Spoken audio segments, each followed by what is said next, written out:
My family said I didn't deserve the lake house, so I gave it away, just not to them. When my dad passed away 2 years ago, I inherited something I never expected. His lake house. I, 32F at the time, was always the artsy black sheep of the family, working as a freelance illustrator, while my older siblings, Andrew and Melissa, were successful in law and finance. The lake house was my dad's pride and joy, a cozy two-bedroom place on a quiet lake where we spent our childhood summers. As we got older, Andrew and Melissa stopped visiting, saying it was too remote or boring, but I never stopped going. It became my retreat, a place to paint, unwind, and feel close to my parents, especially after my mom died. When the will was read, my dad had left the house solely to me, while Andrew and Melissa received roughly equal value in other assets like investments and cash. Still, they were livid.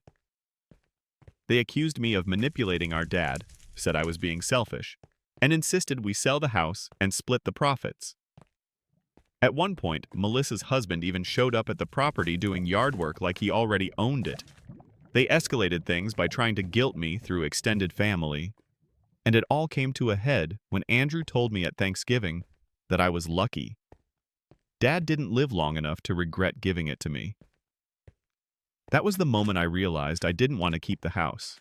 Not for myself, and definitely not for them. So instead of selling it, I donated it to a nonprofit that runs retreats for foster kids and children recovering from trauma. They were ecstatic, and I knew it was exactly what my dad would have wanted, for the house to remain a place of peace and healing. My siblings? Furious.